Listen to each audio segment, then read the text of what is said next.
Isda ang alternatibo sa karne at pag-aayuno ngayong Semana Santa. Sa Hinigaran, Negros Occidental, kahit hindi Holy Week, ang patok sa kanilang street food, pwede raw na pang-ayuno. Masarap, ibang klase yung lasa. Ito ang inasal na nipa-nipa o inihaw na igat. Doble kayod ang mga mangingisda.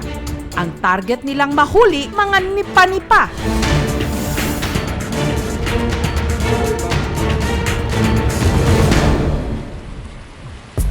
Pagdating ng pantalan, agad ang mga itong pinakyaw. Nakakilo na.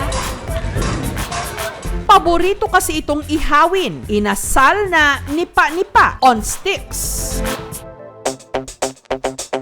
Sa hilerang ito ng ihawan, bidang-bidang nipa-nipa, 50 pesos lang kada stick. Si Melissa, 12 taon nang nagbibenta ng inasal na nipa-nipa. Malakas po yung bintahan, madali pong maubos pag may nipa-nipa. Paborito ng mga tao. Damo siya, bukog. Kung matadtad siya, ang iya bukog, gautod-utod, manapos na lang sa kaunon. Sunod itong tinuhog at inihaw.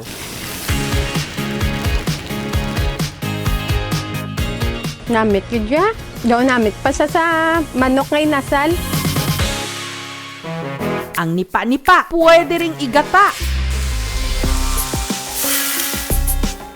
Subak ang nipa-nipa.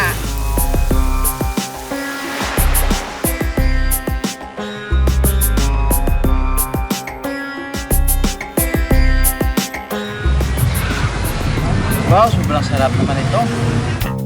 Dito naman sa Leganes, sa Iloilo, ang kanilang Valenciana at mga kakanin ngayong Holy Week, ginawang itim.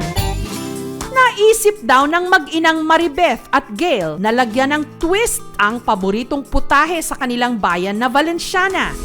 Pero imbes na ordinaryong malagkit, black rice ang kanilang ginamit. Lulak kasi dati, specialty nila is Valenciana. Sipan ko na why not na gawin ko yun sa black glutinous rice. Masarap yata yung sa black kasi parang natural yun eh. Kaya yung rice parang manamis-namis.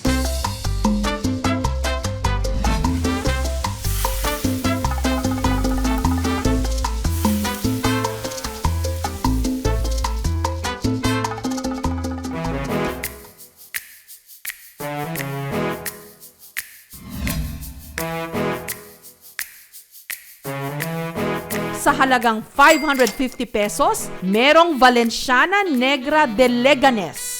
May kasama na itong Bico Negro at ang Ibos o Suman. We eat through our eyes first. So aside po from the typical sliced eggs na toppings ng Valenciana, ginawa po namin na parang egg bunny to represent Easter. And then sa Bico naman po, nilagyan namin ng cross to represent the death of Christ. And then sa Suman naman po, nilagyan namin instead of sliced mangoes, ginawa kong parang hugis isda yung mangga para it will represent that Jesus, the fisher of man, died on the cross to redeem us from sin. Malasa siya. Iba yung lasa niya kaysa dito. Sarap yung lasa niya, tamang-tama lang. Ubusin ko na nga ito eh.